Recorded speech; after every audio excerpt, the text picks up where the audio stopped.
Hello viewers, welcome in this video. In this video we will see a topic that is a world economy take place. कैसे world economy ने जो है धीरे धीरे shape लेना शुरू किया. So very important in purpose of exam और इस पूरे चैप्टर को समझने के लिए भी बहुत ज़्यादा ज़रूरी है. तो start this. Before starting you must like, comment and subscribe this channel. Now let's see the topic. A good place to start the changing pattern.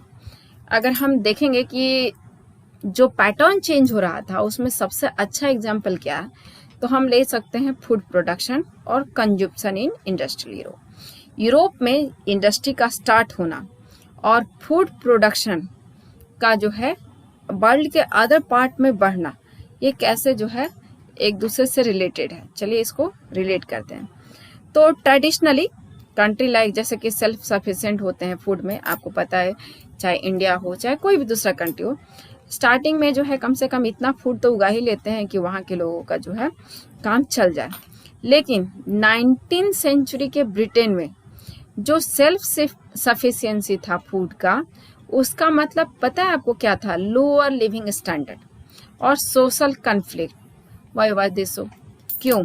मतलब अगर हम ये कहें कि ब्रिटेन केवल और केवल एग्रीकल्चर करते रहता और केवल उतना ही उगाते रहता जितना कि उसको चाहिए, तो ना तो वो डेवलप करता और ना ही तो जो है आज उसका जो स्टेटस है वो होता. तो जो सोशल कॉन्फ्लिक्ट वहाँ पे क्रिएट होता. तो ऐसा क्यों होता उसके साथ? क्यों हम ऐसा बोल रहे हैं कि केवल वो एग्रीकल्चर करने से उसका डेवलपमेंट नहीं होता? चलिए देखते हैं. तो population growth late 18th century में जो है बहुत ज़्यादा हो चुका था इंग्लैंड में, और उसी हिसाब से जो है फूड ग्रेन का डिमांड भी बढ़ने लगा था. ऑब्वियस है, अगर जो है पॉपुलेशन बढ़ेगा तो फूड का डिमांड भी बढ़ेगा. अर्बन सेंटर जो है धीरे धीरे एक्सपैंड होने लगे थे, मतलब वहाँ जो सिटीज एरिया था वो बढ़ने लगा था. इंडस्ट्री भी ग्रो कर रहा था और जो डिमांड था एग्रीकल्चरल प्रोडक्ट का वो धीरे धीरे करके बहुत हाई होने लगा था, और इसने जो है वहाँ पर फूड ग्रेन के प्राइसेस बढ़ा दिए. मतलब डिमांड बढ़ा अर्बन एरिया में फूड ग्रेन्स का, जिसकी वजह से प्राइसेस हाई हो गए. अब जितने भी लैंड ग्रुप्स के लोग थे, मतलब लैंडलॉर्ड्स जितने लोग थे, उन लोगों ने बाहर से फूड ग्रेन्स मंगाने पर जो है मना कर रखा था. उन लोगों ने रिस्ट्रिक्शन लगवा रखा था कि बाहर से कुछ भी नहीं आएगा. इम्पोर्ट ऑफ कॉन्स, एक्चुअली ये इम्पोर्ट ऑफ कॉन्स नहीं है, यहाँ पर होना चाहिए ये. आप मतलब बोला जाता है कॉन्स, लेकिन कॉन्स का मतलब आप ऐसे मीनिंग समझिए, import of any type of grains. मतलब इंग्लैंड में गवर्नमेंट ने किसी भी ग्रेन्स को बाहर से लाने से मना कर रखा था. इसी को बोला जाता था कॉन्स लॉ. कॉन्स लॉ की वजह से जो है वहाँ पर बाहर से कुछ भी नहीं आता था. अब क्या हुआ कि ये जो लॉ था वो कॉमनली, जिसको कि कॉन्स लॉ के नाम से आता था, वो मना करता था बाहर से कुछ भी आने से. अब इसकी वजह से जो है लैंड जिन ऑनर्स जो थे उनको तो फायदा होता था, लेकिन प्राइसेस इतना ज़्यादा हाई होने लगा कि जो इंडस्ट्रियल्स लोग थे और जो अर्बन ड्वेलर थे, जो शहर में रहने वाले लोग थे, उनको जो है दिक्कत होने लगी. और अब उन लोगों ने फोर्स डालना शुरू कर दिया गवर्नमेंट पे. जब अर्बन ड्वेलर्स ने गवर्नमेंट पे फोर्स डाला तो इसी कॉन्स लॉ को जो है वहां पर से हटा दिया गया. मतलब अब बाहर से कुछ भी मंगाया जा सकता है, कोई भी ग्रेन्स मंगाया जा सकता है. अब इसके हटने का क्या रिजल्ट हुआ? तो ये रिजल्ट हुआ कि जैसे ही कॉन्स लॉ को स्क्रैप किया गया, कॉन्स लॉ को हटाया गया, फूड जो कि बाहर से आते थे वो अब बहुत सस्ते होने लगे. ब्रिटेन में जो है अब कोई भी जो है खरीद सकता था मैक्सिमम जो है फूड, जितना रिक्वायरमेंट है उतना. ब्रिटिश एग्रीकल्चर अब क्या हुआ कि ये कंपटीशन में फेल होने लगा. बाहर से जो सामान आता था वो मान लीजिए कि 10 रुपीज़ मिल रहा है, तो वहाँ वाला सामान 12 रुपीज़ का है. तो बाहर का सामान सस्ता हो गया और ब्रिटेन का जो एग्रीकल्चरल प्रोडक्ट था वो महंगा होने लगा. अब धीरे धीरे क्या हुआ कि वहाँ एग्रीकल्चर बंद होना शुरू हो गया, क्योंकि उनके प्रोडक्ट जो है बिक ही नहीं पा रहे थे. भास्ट एरिया ऑफ जो लैंड था वो अब अनकल्टिवेटेड हो गया. लोगों ने खेती करना छोड़ दिया. जब लोगों ने खेती करना छोड़ दिया तो बहुत सारे लोग अनएम्प्लॉय हो गए और ये सब के सब जो थाउजेंड्स ऑफ मेन और वुमेन थे, इन लोगों का काम छूट गया। जब इन लोगों का काम छूट गया तो ये लोग अपने गांव को छोड़ करके सिटी की तरफ भागने लगे और माइग्रेट करने लगे ओवरसीज की तरफ। मतलब या तो सिटी की तरफ जाना है या किसी दूसरे कंट्री या कॉन्टिनेंट में चले जाना है। मतलब खेती बंद होने की वजह से, एग्रीकल्चर बंद होने की वजह से जो है पूरा का पूरा सिस्टम ही बदल गया। तो अब देखते हैं कि इसका और क्या असर पड़ा। फूड प्राइसेस बहुत ज़्यादा गिर गए तो क्या हुआ, कंजम्पशन बढ़ गया। अगर आप हम लोग को पता है कि अगर प्राइसेस कम होते हैं तो हम लोग ज़रूरत से ज़्यादा खरीद लेते हैं। तो ब्रिटेन में भी जो है कंजम्पशन बढ़ने लगा। जैसे जैसे कंजम्पशन बढ़ने लगा तो 19th सेंचुरी में जो है वहाँ का इंडस्ट्रियल ग्रोथ बढ़ने लगा। वहाँ के लोगों का हेल्थ अच्छा हो गया। हेल्थ अच्छा होने की वजह से जो है और ज़्यादा जो है वहाँ पर इंडस्ट्री में ग्रोथ बढ़ने लगा। जैसे जैसे इंडस्ट्री में ग्रोथ बढ़ा तो लोगों का इनकम बढ़ने लगा। जब लोगों का इनकम बढ़ने लगा तो और ज़्यादा जो है इंपोर्ट बाहर से होने लगा। मतलब जैसे जैसे लोगों का इनकम बढ़ा वैसे वैसे ब्रिटेन जो है बाहर से और ज़्यादा जो है इंपोर्ट करना शुरू कर दिया। अब इस इंपोर्ट का क्या असर हुआ पूरे वर्ल्ड पे, तो अराउंड द वर्ल्ड, पूरे वर्ल्ड में, जिसमें ईस्टर्न यूरोप आता है, रसिया आता है, अमेरिका आता है, ऑस्ट्रेलिया आता है, ये सब के सब जो है ब्रिटेन के फूड डिमांड को फुलफिल करने के लिए नए नए जो लैंड थे, एग्रीकल्चर लैंड थे, उसको क्लियर करने लगे। मतलब पहले जो जंगल था या ग्रास लैंड था उसको साफ करके एग्रीकल्चरल फील्ड में कन्वर्ट किया जाने लगा। फूड प्रोडक्शन जो है वो धीरे धीरे जो है बढ़ने लगा इंग्लैंड का, और इसने पूरी दुनिया को जो है एक जो है एग्रीकल्चर ग्राउंड में कन्वर्ट करना शुरू कर दिया। इतना ही काफी नहीं था, केवल जो है लैंड नहीं क्लियर किया गया। जो अमेरिका था मान लीजिए एग्जाम, तो केवल वहाँ एग्रीकल्चर फील्ड नहीं बनाया गया, वहाँ रेलवे का लिंक जो है वो जोड़ा गया पोर्ट के साथ, ताकि वो जो है अटैच किया जा सके, एक्सपोर्ट किया जा सकते। न्यू हार्बर्स बनाए जाने लगे। जो पुराने शिप्स थे उसको जो है नए में कन्वर्ट किया जाने लगा, न्यू कार्गो शिप बनने लगा। लोग जो है उस एरिया पर जो है काम करने के लिए दूसरे जगह पर से आने लगे। जैसे कि अमेरिका में काम करने के लिए बहुत सारे लोगों को अफ्रीका से जो है खरीद करके लाया जाने लगा। कुछ लोग खुद भी जाते थे और कुछ लोगों को जो है एक्सपोर्ट करके लाया जाता था। और जब ज़्यादा से ज़्यादा लोग वहाँ पर सेटअप होने लगे, इसका मतलब ये था कि उनको रहने के लिए ज़्यादा घर चाहिए और सेटलमेंट चाहिए। और ये सब के सब एक्टिविटी के लिए क्या चाहिए था, कैपिटल और लेबर।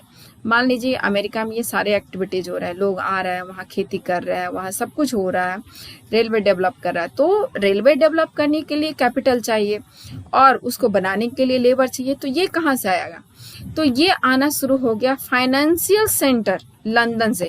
क्योंकि लंदन ऑलरेडी इंडस्ट्रीज बहुत ज़्यादा डेवलप कर चुका था, वहाँ जो है कैपिटल की कोई कमी नहीं थी, इसलिए लंदन ने जो है वो कैपिटल सबको फाइनेंस करने लगा। और जो डिमांड ऑफ लेबर था वो अलग अलग जगह से जो है फुलफिल किए जाने लगे। जैसे अमेरिका, ऑस्ट्रेलिया, यहाँ पर बहुत सारे यूरोप से लोग चले गए, कुछ लोग अफ्रीका से लोग चले गए, ये सब के सब जा करके वहाँ पे सेटल होने लगे। आप देख सकते हैं कैसे जो है इमिग्रेंट जो है शिप में जो है बैठ करके जो है यूएस जा रहे हैं। इस तरह से जो है सब जगह जो है एक जगह से दूसरी जगह कैपिटल का फ्लो हो रहा है, उसी तरह से माइग्रेशन हो रहा है तो पीपल का फ्लो हो रहा है।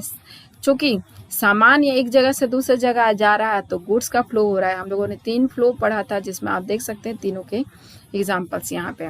और माना जाता है ये वो टाइम था जब सबसे अधिक जो है माइग्रेशन हुआ था। बोला जाता है कि लगभग 50 मिलियन पीपल जो है यूरोप से उसी वक्त अमेरिका चले गए थे, ऑस्ट्रेलिया चले गए थे। मतलब यूरोप से निकले लोग और अमेरिका ऑस्ट्रेलिया में जाकर के 19th सेंचुरी के आसपास में सेटल हो गए। और 150 मिलियन माना जाता है कि इतने लोगों ने अपने घर को छोड़ करके ओशियन को क्रॉस किया और किसी न किसी वास्ट डिस्टेंस एरिया में जा करके रहना शुरू कर दिया for searching their better future. मतलब सबसे अधिक अगर बोला जाए कि माइग्रेशन कब हुआ तो आप देख सकते हैं इसी वक्त हुआ। तब 50 मिलियन केवल अमेरिका और ऑस्ट्रेलिया के लिए हुआ और 150 मिलियन से एस्टिमेट किया गया है पूरे वर्ल्ड में लोग 1890 आते आते वर्ल्ड इकोनॉमी जो थी, एग्रीकल्चर इकोनॉमी, वो बिल्कुल ग्लोबल हो चुकी थी। इसने नए शेप को अडॉप्ट कर लिया था। इसमें बहुत सारे कॉम्प्लेक्स चेंजेस थे, जिसमें लेबर पैटर्न बदल चुका था, कैपिटल फ्लो का जो मूवमेंट था वो बदला हुआ था, इकोलॉजी और टेक्नोलॉजी सब कुछ बदल चुका था। अब जो फूड था वो कहीं गांव, नज़दीक के गांव या टाउन से नहीं आ रहा था, ये आ रहा था अवे फ्रॉम द माइल्स, मतलब थाउजेंड्स ऑफ माइल्स अवे ये आ रहा था। और ये जो है कोई पीजेंट अपने खेत को जो है टिलिंग करके, हल जोत करके नहीं निकाल रहा था, बल्कि इसमें बहुत सारे एग्रीकल्चर वर्कर्स लगे हुए थे। और जो वो वर्कर्स जो शायद अभी अभी किसी दूसरे कॉन्टिनेंट से आकर के सेटल हुए थे, और ये लोग जो है लार्ज फार्म में काम करते थे। एक ओनली ए जनरेशन अगो, इसके पहले जो है ना, ये लोग लार्ज फार्म में नहीं काम करते थे, ये लोग मतलब छोटे छोटे खेत में काम करते थे। अब ये लोग जो है बहुत बड़े फार्म में काम करने लगे थे। अब ये वो फार्म्स थे जिसको कि जो है फॉरेस्ट को काट करके या ग्रास लैंड को काट करके साफ किया गया था। ट्रांसपोर्टेशन वो रेलवे के थ्रू हो रहा था। Build for the very purpose and ship जो है वो अलग तरीके के डिमांड के अकॉर्डिंग बना करके उसको जो है काम में लाया जा रहे थे। लो पेड वर्कर्स जो है साउथ यूरोप से यहाँ पहुँच रहे थे, एशिया, अफ्रीका और कैरेबियन कंट्री से। मतलब ये है कि हर जो एक्टिविटी था वो इंडस्ट्रियल लेवल पे हो चुका था। एग्रीकल्चर जो है अब किसी के गांव का जो है एक्टिविटी नहीं रह गया था, ये एक कॉन्टिनेंट से दूसरे कॉन्टिनेंट तक, और हर एक कॉन्टिनेंट में जो है हर चीज़ जो है इंडस्ट्रियल लेवल पे स्टार्ट हो चुका था। अब देखिए एक एग्जांपल हम लोग ले सकते हैं ड्रामेटिक चेंज का।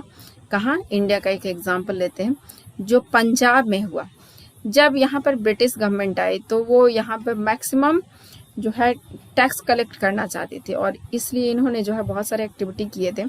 उसमें से एक जो उन्होंने काम किया कि जो पंजाब का एरिया ड्राई एरिया था, वहाँ पे जो है नेटवर्क बिछा दिया इरिगेशन कैनल का, और सेमी डेजर्ट एरिया जो पहले था उसको फर्टाइल एग्रीकल्चर लैंड में कन्वर्ट करने की कोशिश की।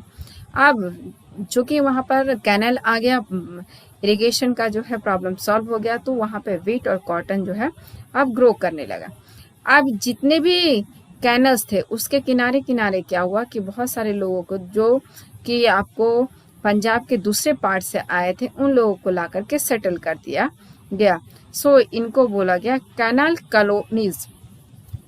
इसमें क्या हुआ कि कैनल के किनारे किनारे ये सब के सब सेटल हो चुके थे। सो आप यहाँ देख सकते हैं कैसे माइग्रेटेड लोग जो है एक जगह से दूसरे जगह जो है किसी ना किसी पर्पस से जाके सेटल हो रहे हैं और वहाँ न्यू एक्टिविटी में इन्वॉल्व हो रहे हैं।